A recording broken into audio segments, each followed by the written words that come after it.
Ok, bueno, vamos a seguir en Romanos 8, 28, 29, perdón, aunque esta mañana vamos a enfocar en otros versículos.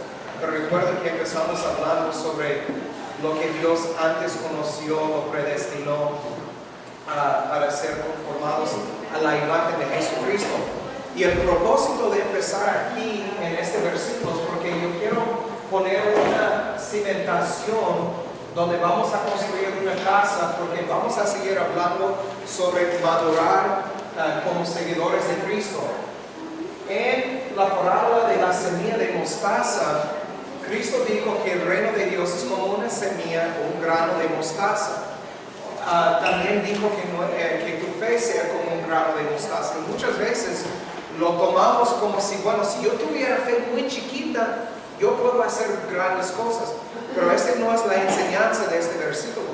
La enseñanza es, si tuvieras fe que empieza chiquita y crece como el árbol más grande en el jardín, vas a poder hacer cosas grandes.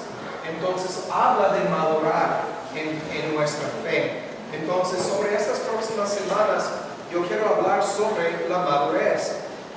Como estábamos platicando ahorita, la Biblia exige, bueno, mejor dicho, Dios exige de sus hijos madurez.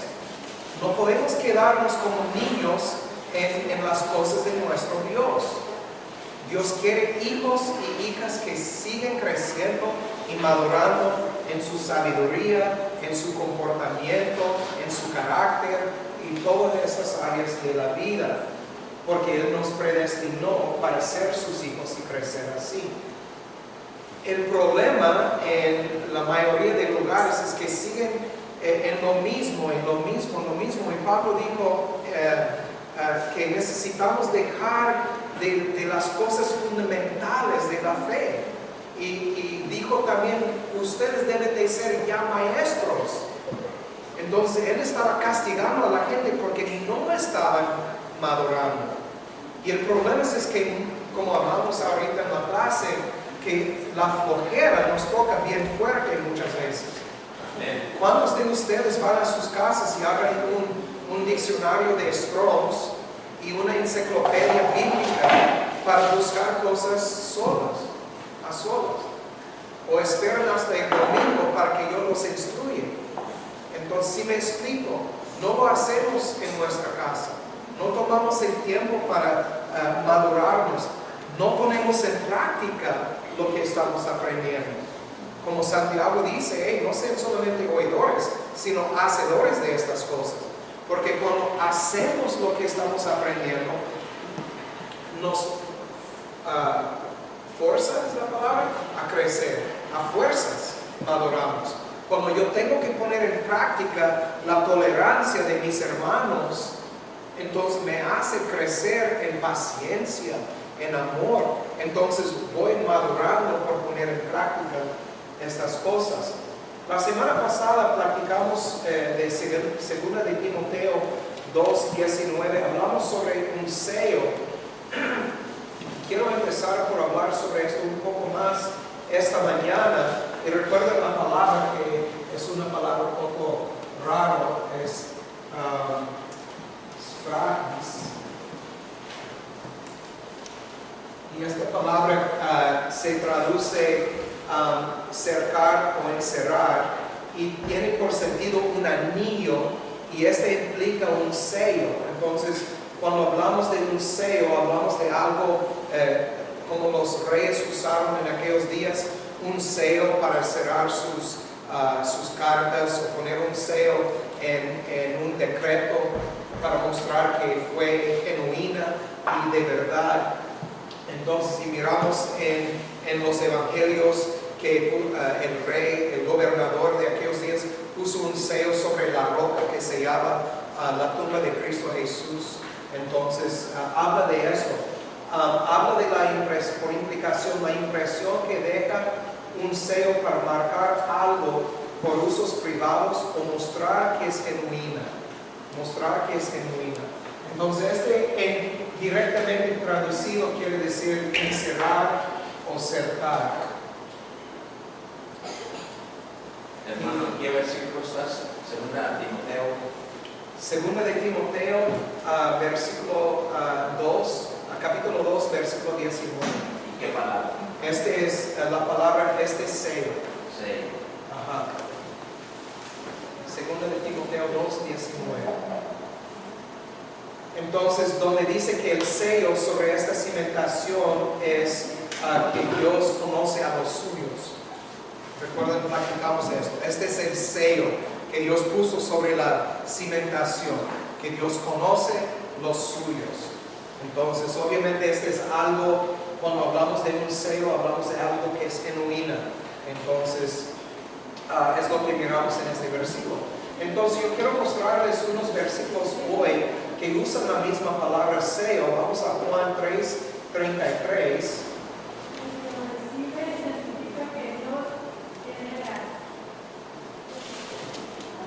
La palabra certifique es la palabra esto que tenemos aquí.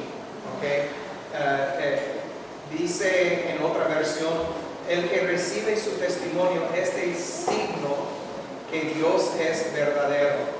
Entonces, hablando que es un sello, está encerrado, es genuina este testimonio. El que recibe este testimonio está mostrando que Dios es verdadero. Entonces, su sello es la misma palabra, lo que es signo o no recuerdo lo que dice. Certificada es la misma palabra, sparvis. Entonces, vamos a Juan 1, 33 al 34. Yo mismo no lo conocía, pero el que me envió a bautizar con agua me dijo: aquel sobre quien veas en el Espíritu desciende del cielo. Yo mismo lo conocía, pero el que me envió a bautizar con agua me dijo: aquel sobre quien veas el Espíritu desciende y permanece en él, que bautiza con el Espíritu Santo. Yo lo he visto y por eso certifico que este es el Hijo de Dios. Muy bien. Entonces aquí Juan, en Juan 3:33 dijo que este es verdad. Este testimonio tiene un sello, es genuino este testimonio. Porque Dios me mostró cuando me dijo, aquel que me dijo sobre quién, entonces hablando de Dios, Dios me dijo sobre quién vieras descender el Espíritu y que reposa sobre él. Este es el que bautiza con el Espíritu Santo. Y yo le vi y he dado testimonio que este es el Hijo de Dios. Entonces es verdad. Este es el Hijo de Dios, tiene un sello de Dios. Dios dice es verdad, punto. Es esta palabra. Cuando lo miramos en 2 de Timoteo 2:19 y dice que el sello que Dios puso sobre la fundación es que Dios conoce a los suyos, podemos saber que es verdad y genuina porque es el sello de nuestro Dios. Entonces Dios conociendo los suyos. Otra vez platicamos esta mañana y si quieren ver en Juan 13 versículo 1. Estaba la fecha de la Pascua, Jesús sabía que le había llegado la hora de abandonar este mundo para volver al Padre, y haciendo y habiendo amado a los suyos que estaban en el mundo, los amó hasta el fin. Cuando ustedes leen Juan 3:16 y alguien viene y dice, miren, aquí en Juan 3:16 dice que Dios amó al mundo que ha dado a su Hijo unigénito para que todo aquel que cree en Él no se pierda, mas tenga vida eterna. Llévalos a Juan 13:1. Porque en Juan 13:1 nos dice que Cristo no murió por todo hombre, murió por los suyos.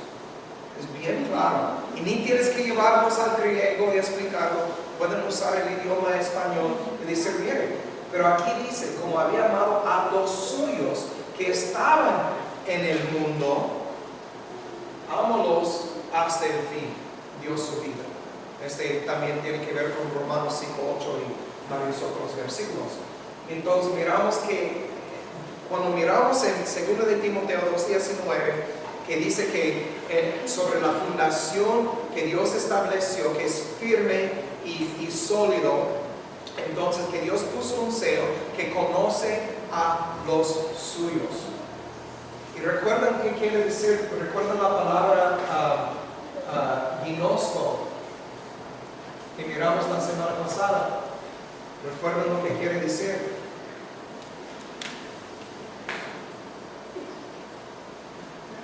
¿Qué tan rápido lo olvidaron? Ginosko es conocer o saber de una manera completa o absoluta, perdón. Conocer o saber algo de una manera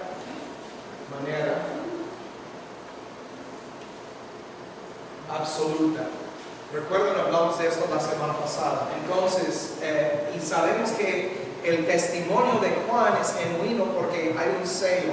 Dios le dijo, este que viene, este es mi hijo, en quien reposa el Espíritu Santo, este es el Hijo de Dios.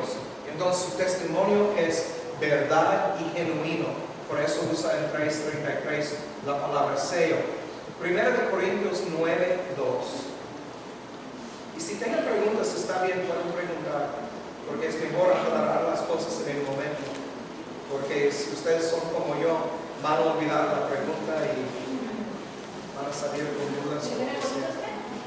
1 Corintios 9:2. Para vosotros no soy apóstol, para vosotros ciertamente lo soy, porque el sello de mi apostolado soy vosotros en el Señor. Muy bien, aquí Pablo está diciendo, la razón que soy apóstol es porque Dios está mostrando por medio de lo que estoy enseñando, hay gente que está llegando a fe en Cristo Jesús y están mostrando que son elegidos por el fruto que están produciendo, y este es el sello de mi apostolado. Entonces, ustedes son mi sello, la prueba de la veracidad del evangelio que él estaba predicando. ¿Cuál es el sello de estas cosas en nuestras vidas? Como estudiamos, es la ¿cómo se dice? Es que son confirmadas por el Espíritu Santo. La evidencia que produce en nosotros. Entonces nos muestra. Entonces Pablo estaba diciendo que el sello, entonces muestra la verdad, la genuinidad de lo que estoy predicando, porque sus vidas están cambiadas. Entonces, vamos a 2 Corintios 1:17 al 22. Al proponerme esto, ¿acaso lo hice a la ligera? Pues que hago mis planes según criterios meramente humanos, de manera que diga sí, sí y no, no al mismo tiempo.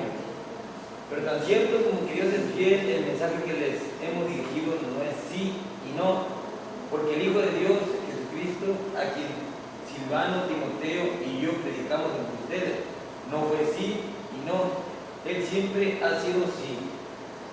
Todas las promesas que ha hecho Dios son sí en Cristo. Así que por medio de Cristo respondemos amén para la gloria de Dios. Dios es el que nos mantiene firmes en Cristo, tanto a nosotros como a ustedes. Él nos ungió, nos selló como propiedad suya y puso su espíritu en nuestro corazón como garantía de sus promesas. Muy bien, entonces dice aquí, Él nos ha sellado y dado la prenda del Espíritu en nuestros corazones. Entonces Dios puso sus sellos sobre los suyos. Otra vez, esta es una referencia a lo que encontramos en 2 de Timoteo, ¿qué dije? 2:19. Sí, 2:19.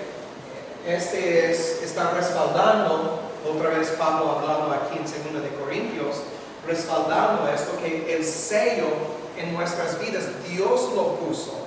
Entonces son cosas genuinas, verdades, no son cosas que se puede cambiar, son verdades porque Dios lo hizo. Entonces cualquier fruto que producimos, cualquier amor o afección que sentimos, cualquier fe que tenemos, todo es por medio de Dios y su Espíritu que está en nosotros.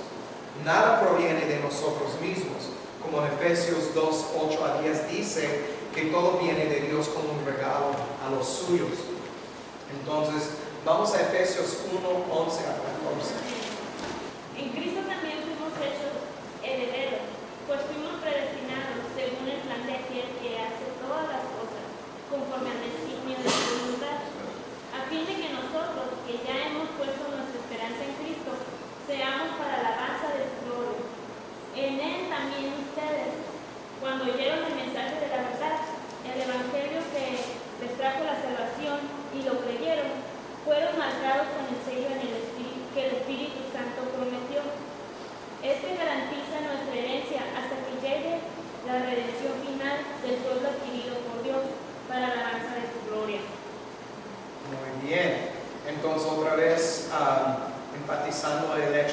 fuimos sellados con el Espíritu Santo de la promesa.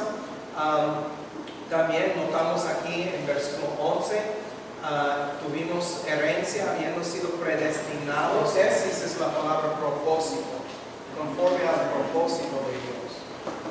Este es presentar propuesta, específicamente el pan de la proposición. Predestinados es prorizo, obviamente. Entonces, habiendo sido predestinados, prorizo, un límite que fue puesto antemano conforme al propósito del que hace todas las cosas. Entonces, cuando miramos propósito, esta palabra aquí es como algo expuesto delante de Dios, algo que Dios ya lo propuso desde antemano. Entonces, no es algo que Él estaba inventando en el momento. Es lo que miramos aquí. Y entonces Dios, poniendo su sello sobre los suyos, una garantía, el Espíritu Santo que Dios puso en nosotros como una prenda de esta garantía, que nosotros vamos a llegar al destino. Por eso que en Romanos 8, 35 y adelante a 39 dice que no hay nada que puede separarnos del amor de Dios, porque Dios puso su sello sobre nosotros. Y este sello es firme y constante, no es sí y no, es sí, sí. Entonces es concreto, es firme, no hay nada que puede cambiar esto.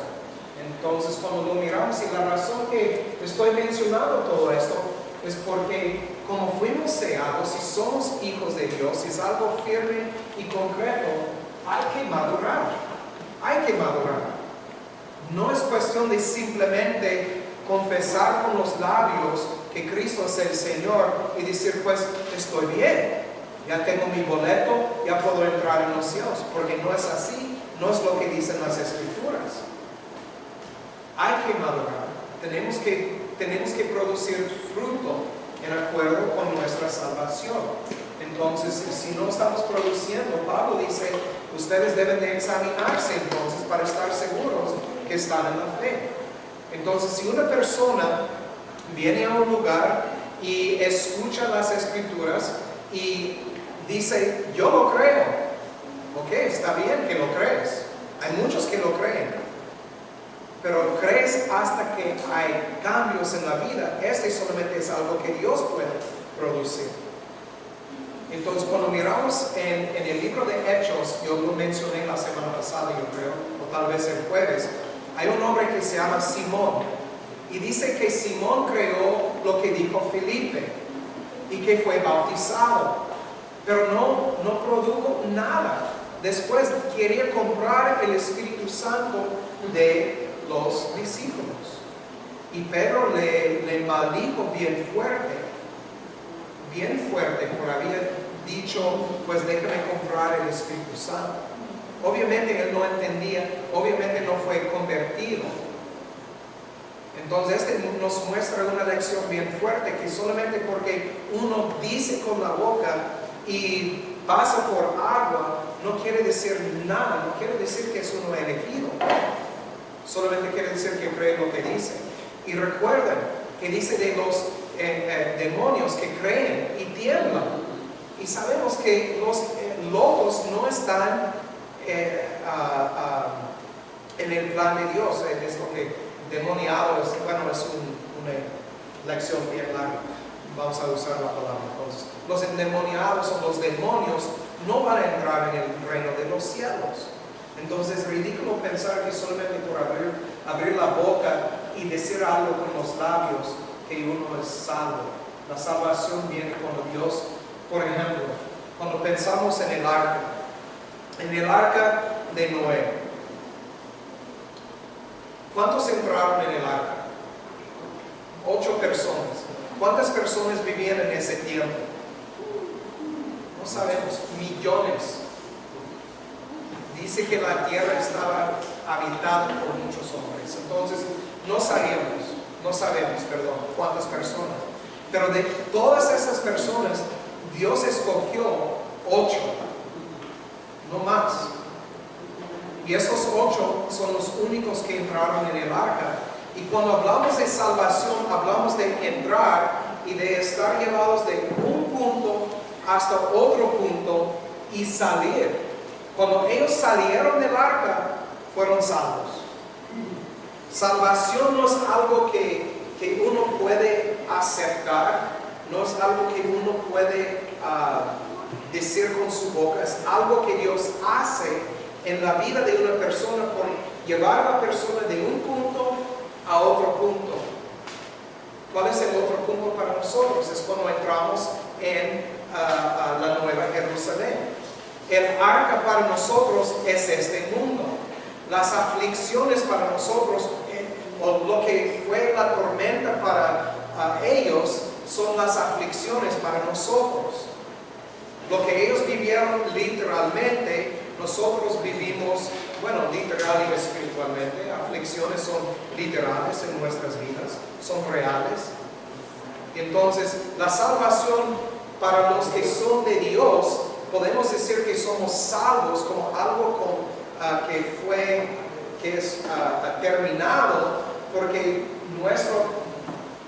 otra vez en la cimentación de Dios hay un sello, y este sello dice que Dios conoce a los suyos. Es algo terminado. Por eso podemos decir que somos justificados. Son las otras cosas en Romanos, que fueron justificados, glorificados, santificados. Usa todo en el tiempo pasado. ¿Por qué? Estos nombres ya están escritos. Dios conoce los suyos de una manera absoluta y los conoce por nombre. Ya lo miramos en Juan capítulo 10. Cristo conoce a sus ovejas por nombre. Como expliqué la semana pasada, cuando Lori y yo tuvimos hijos, no conocimos a nuestros hijos por nombre hasta que nacieron y cuando pusimos nombre. No sabíamos que iba a salir un hombre y una mujer. Entonces, pero Dios sabe todo de una manera completa. Primero de Pedro 1, 19 al 21.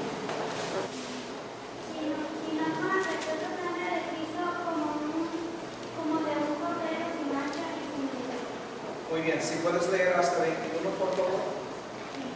Cristo a quien Dios escogió antes de la creación del mundo se ha manifestado en estos últimos tiempos en el beneficio de ustedes. Por medio de ustedes creen en Dios que lo resucitó y glorificó, de modo que su fe y su esperanza está puesta en Dios. Muy bien, gracias. Gracias. Entonces, aquí otra vez miramos la palabra destinado. Esta es la palabra otra vez prorizo, ordenado de antes de la fundación. La palabra, déjame empezar desde 19. Sino con la sangre preciosa de Cristo como de un cordero sin mancha y sin contaminación, ya ordenado de antes de la fundación del mundo. La palabra ordenado es proginosko otra vez. Entonces, este es algo, recuerden, pro quiere decir antes. Este es algo que Dios conoció o sabía de una manera absoluta desde antes que Cristo iba a morir. El destino de Cristo fue planeado desde antes de la fundación del mundo. Este no es algo que el hombre empezaba a actuarse mal, hizo malo en los ojos de Dios y Dios dijo, bueno, ¿cómo podemos resolver este problema? Tengo una idea, voy a mandar a mi hijo a morir por ellos.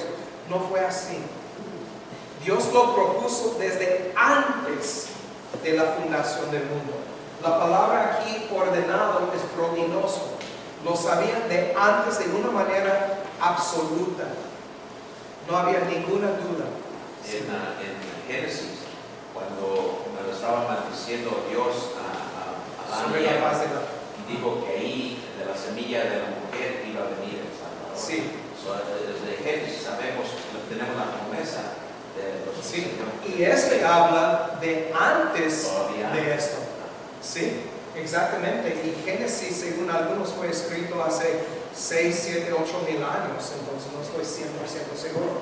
Pero sí, este fue un plan de Dios desde antes de la fundación del mundo. Lo reveló en el jardín cuando Adán y Eva cayeron, y todo el Antiguo Testamento es en preparación de la venida de Jesucristo. Entonces, el hecho, otra vez me refiero a 2 de Timoteo 2:19, y este sello donde dice que Dios conoce a los suyos. Entonces, todo esto da testimonio, muestra que es veraz lo de predestinación.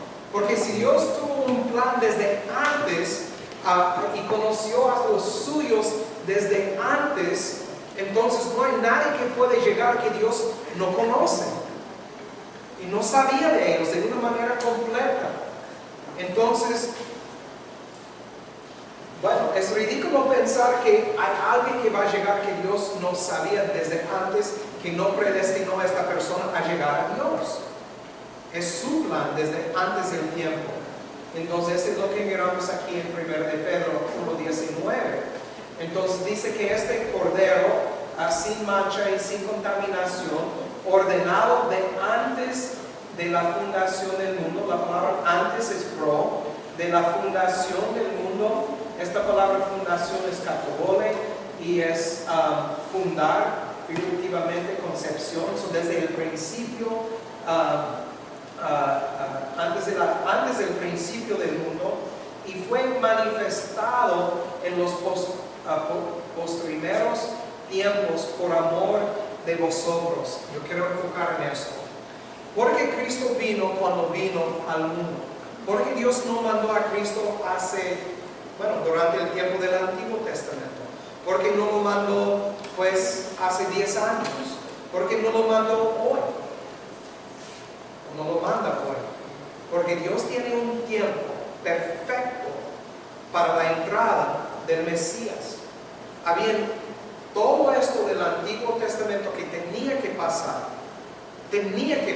Este es parte de la fundación o la preparación de la entrada del Mesías. El mundo estaba completamente listo para recibir el Mesías cuando Cristo nació, porque así Dios lo propuso desde antes de la fundación del tiempo. Entonces, mostrándonos, y hay muchos que no creen que Dios es soberano sobre todo. Nos muestra que Dios es soberano sobre todo. Hasta el momento en que Cristo llegó en la tierra, Dios tenía un plan. Dios dijo, cuando termina todo esto, después de todo esto, voy a mandar mi hijo, va a venir al mundo en ese momento y va a hacer todo esto, vivir 33 años, va a morir tal día, a tal hora, de esta manera, va a resucitar de esta manera en tal día, y todo esto fue plan de Dios desde antes de la fundación del mundo. Lo voy a repetir miles de veces para que se pega bien fuerte en nuestras mentes, que no hay nada que pasa por casualidad. Nada. Tu enfermedad, problemas en la vida, ganancias en la vida, pérdidas en la vida, todo es parte del plan de Dios para tu vida. Porque hay gente que sufre más que otra, porque así Dios lo propuso desde antes de la fundación del mundo. Y todo sirve para el beneficio de los que aman a Dios. ¿Cuál es el beneficio para los que son suyos, que Él conoció desde antes?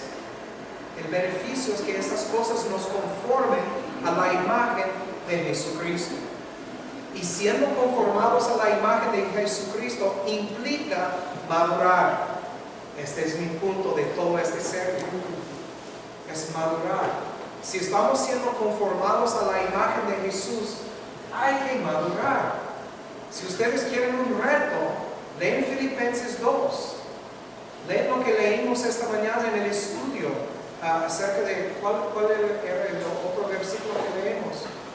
Filipenses 2 y Romanos 8, no, 8:35 al 39, todavía otro versículo. Pero de todos modos, Filipenses 2, Juan 17, versículo 20 y adelante, yo creo.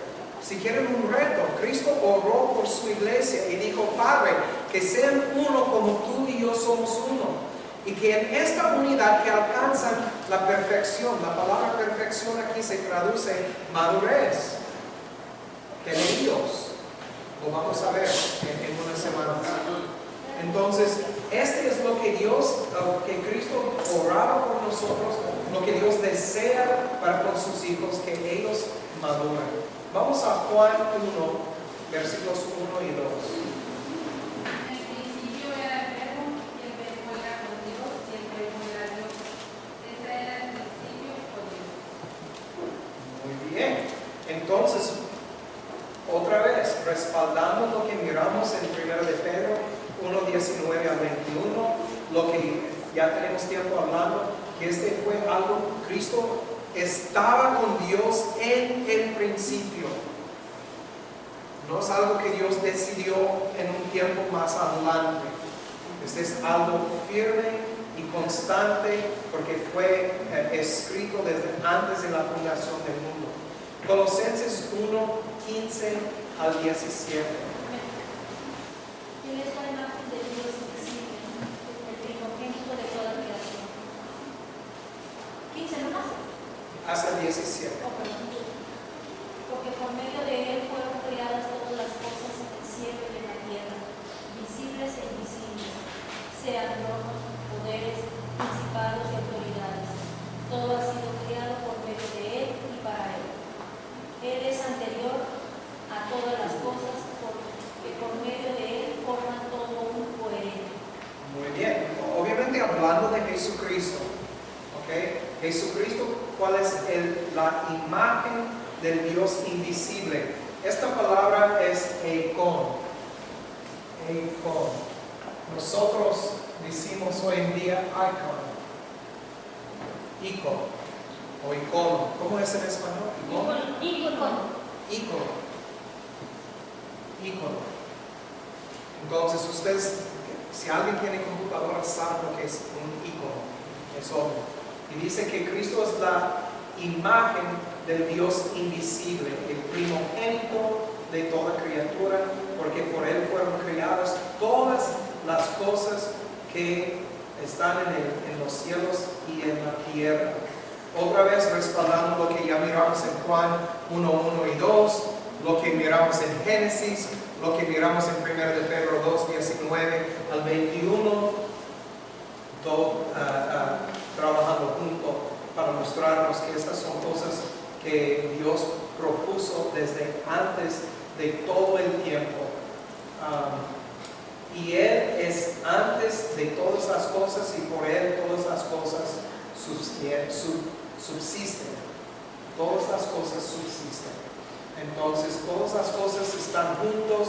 Ustedes entienden que si Dios dejó de obrar en el mundo el día de hoy, nada existiera. Su obra en el mundo es el pegamento que mantiene todos estos moléculas y átomos juntos. Ustedes entienden que nosotros somos formados por millones y millones y billones de átomos y moléculas. Si no fuera por Dios, todo se deshace. Recuerden, la Biblia nos dice que el hombre es como un vapor, aquí hoy y mañana va. Tu vida no tiene garantía. Nuestra herencia tiene garantía, el espíritu, pero lo que vivimos aquí no tiene garantía. Mañana no tiene garantía. Por eso yo estaba diciendo en la mesa antes de la clase, ahorita, yo estaba diciendo, por eso debemos esforzarnos a madurar en las cosas de Dios, de amarnos los unos a los otros. de madurar en las cosas de Dios, de estar unidos en mente y alma. Vamos a leer este versículo. Vamos a desviarlo un poquito, pero es Juan capítulo 17. Creo que es versículo 20.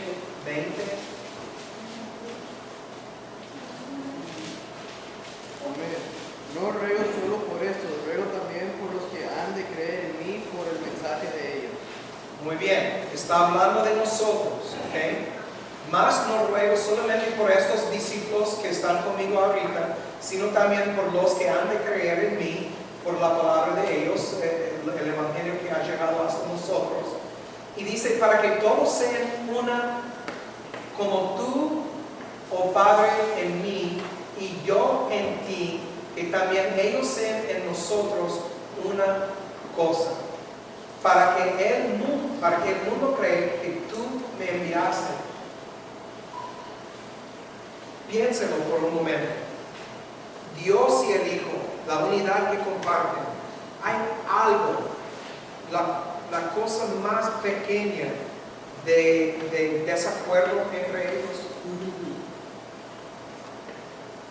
¿Hay o no? No.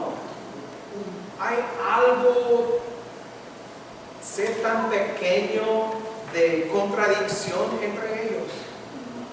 Nada.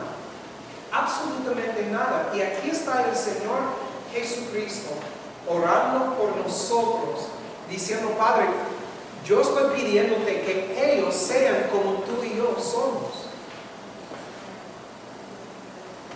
Este habla de madurez.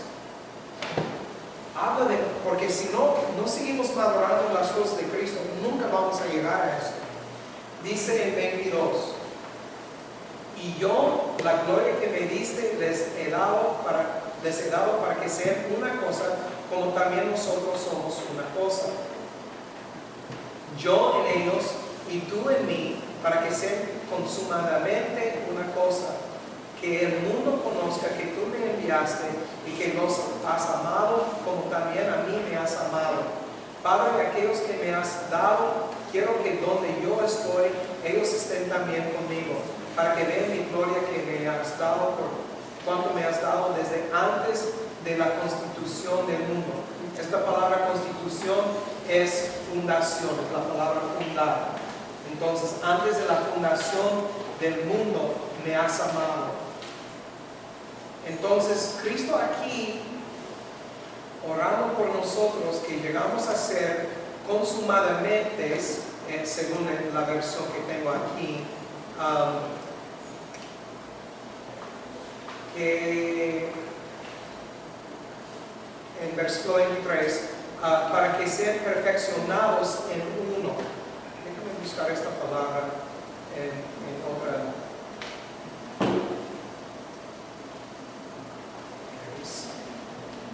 Ok, esta palabra, que sean perfeccionados o hechos perfectos.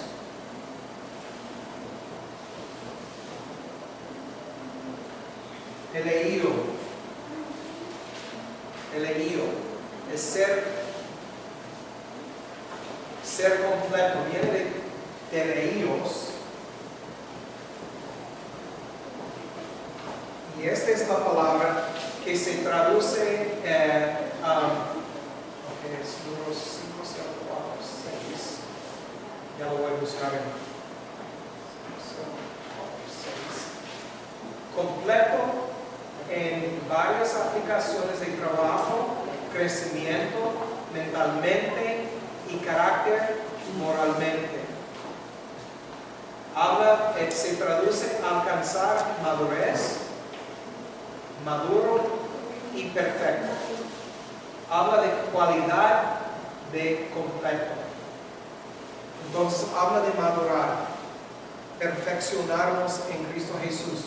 Habla de llegar a ser un hombre entero, un hombre que entiende la doctrina sana de las Escrituras, un hombre que pone en práctica estas cosas, un hombre que se esfuerce para amar a su prójimo, a su familia. Ya sabemos quiénes son esa gente.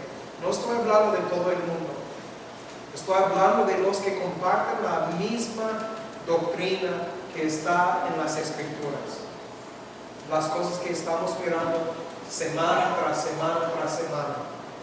Estamos hablando de ser unidos en espíritu y alma. Unidos en espíritu y alma. ¿Entienden esto? ¿Entienden lo que implica? Porque muchas veces decimos, bueno, mi esposa y yo somos unidos así. Pero la Biblia dice que nosotros debemos estar unidos así. Si me explico, estamos hablando de algo íntimo y no estoy hablando de intimidad. Estoy hablando de algo íntimo. Estoy hablando de que cuando uno entra en mi espacio, en mi casa, donde sea, en mi vida, que es seguidor del Mesías de verdad, un escogido, que yo al verlo o a verla digo, qué bueno que estamos juntos. Me da gozo que tú estás en mi presencia, porque tú eres un hermano de Cristo Jesús. Tú eres un elegido de Dios. Me da gozo que tú estás conmigo. Yo quiero servirte. Déjame lavar tus pies. Déjame hacerte algo para comer. Déjame darte no solamente mi capa, sino mi túnica también. Los calzones. Hasta los calzones, sí, que no tienen. Déjame compartir contigo todo lo que poseo. Este es Hechos capítulo 2. Cuando miramos a la iglesia dice que tenían todo en común. La palabra común es koinonos. Ya entendemos lo que es koinonos y koinonía. Entonces, este es lo que el Señor está pidiendo. Créanme, hermanos, este requiere madurez. No podemos vivir eso si no estamos madurando en Cristo. Si hay algo, vamos a Filipenses 2 y aquí vamos a terminar. Por tanto, si hay alguna consolación en Cristo, algún refrigerio de amor, alguna comunión del Espíritu, algún efecto entrañable y misericordias, completad mi gozo, que sintáis lo mismo, teniendo el mismo amor, unánimes, sintiendo una misma cosa. Nada hagáis por contienda o vanagloria, antes bien con humildad, estimándoos unos a otros como superiores a sí mismos. Ups, lo están haciendo. Ojalá que vamos a aprender. No mirando cada uno a lo suyo propio, sino cada cual también por lo de los demás. Haya pues en vosotros este sentir que hubo también en Cristo Jesús. ¿Cuál sentir? El cual, siendo en forma de Dios, no tuvo por usurpación el ser igual a Dios, sino que se despojó de sí mismo, tomando forma de siervo, hecho semejante a los hombres, hallando en la condición de hombre, se humilló a sí mismo, haciéndose obediente hasta la muerte y muerte de cruz. ¿Escucharon lo que dice?